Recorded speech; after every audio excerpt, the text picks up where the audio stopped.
আজকের আমি বানাচ্ছি কাঁচা কলা চিংড়ি মাছ দিয়ে তরকারি। তো এখানে নিয়েছি আমি কাঁচা কলা, আলু ভালো করে ধুয়ে নিয়েছি কেটে। এখানে নিয়েছি চিংড়ি মাছ নুন হলুদ মেখে। কড়াইতে সর্ষের তেল দিয়েছি, তেলটা গরম হয়ে গেছে। তো এখানে আমি চিংড়ি মাছগুলো দিয়ে দিচ্ছি ভাজার জন্য।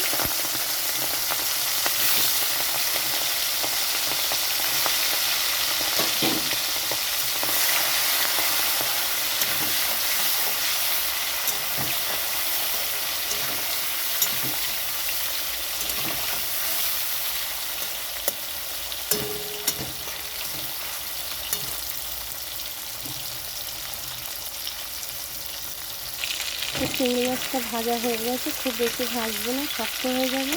এরকম হালকা ভেজে নিতে হবে, একটু ভাজলে শক্ত হয়ে গেলে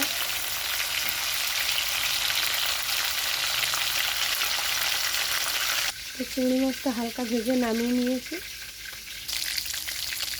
এখানে দিয়ে দিচ্ছি গোটা জিরা, তেজপাতা।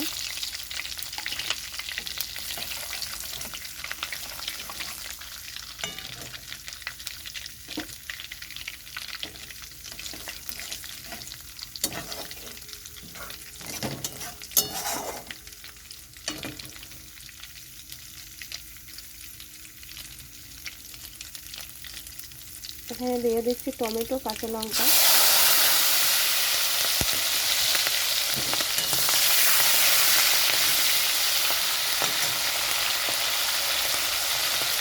এখানে আগের থেকে নুন দিয়ে দিচ্ছি পরিমাণ মতন।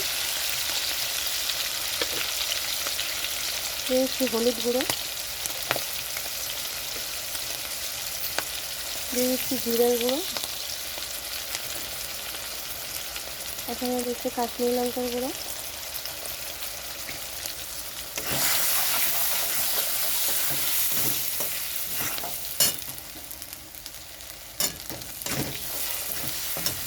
তো মশলাটা ভালো করে কষিয়ে নিচ্ছি। তো মশলাটা কষানোর জন্য এখানে একটু জল দিয়ে দিচ্ছি।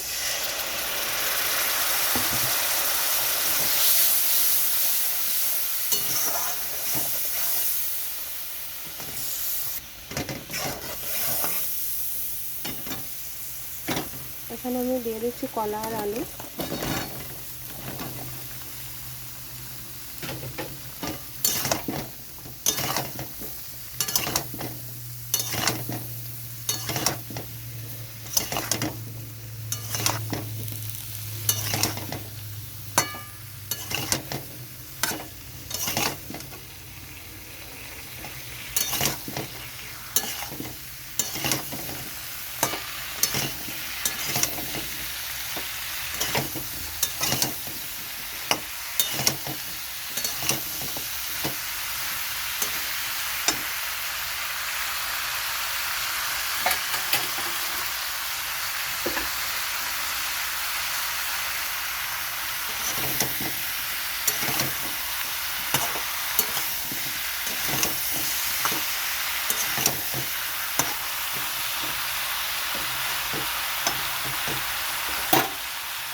এখানে এখন চাপা দিয়ে রাখছি কিছুক্ষণের জন্য। চাপাটা নামিয়ে নিচ্ছে।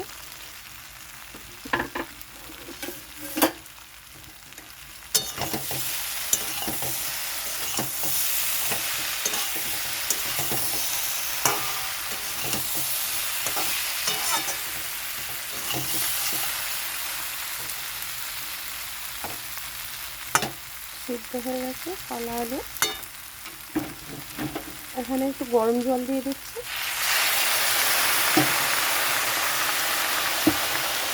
ভেজে রাখা চিংড়ি মাছটা দিয়ে দিচ্ছি।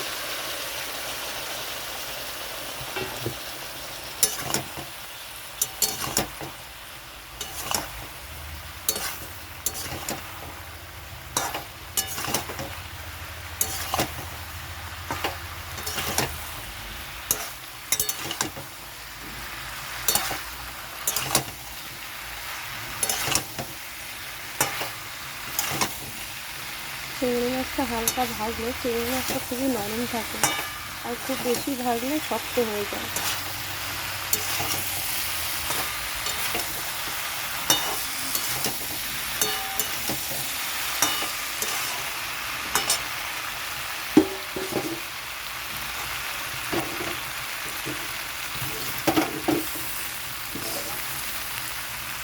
এখানে আরও একটু জল দিয়ে দিচ্ছি কষানোর জন্য।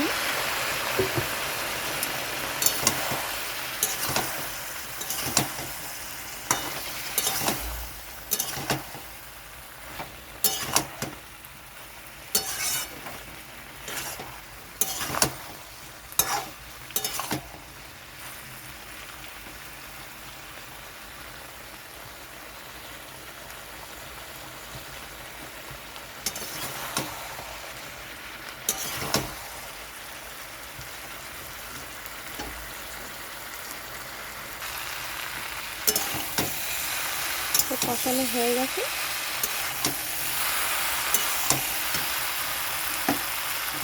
আগের থেকে গরম জল করে রেখেছি, গরম জলটা এখন এখানে দিয়ে দিচ্ছি।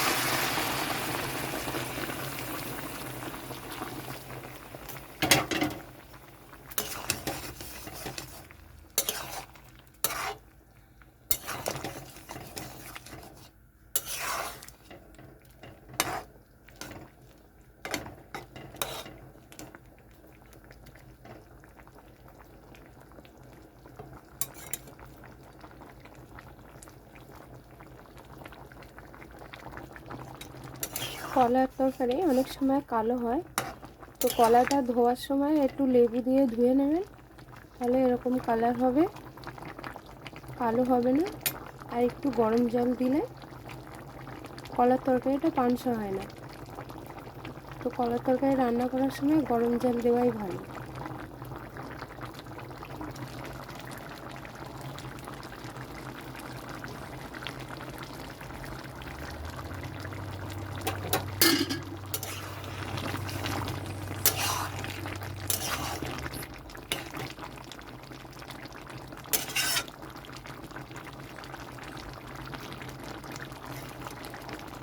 তো রান্নাটা হয়ে গেছে, এরকম ঝোল ঝোল রেখে দিচ্ছে। আপনারা চাইলে এটা ঝোলটা শুকাতে পারেন, যেহেতু এটা কলা তো এই ঝোলটা রাখলে টেনে যাবে। তো আমি এরকম নামিয়ে নিচ্ছি। তো কেমন লাগলো রান্নাটা জানাবেন।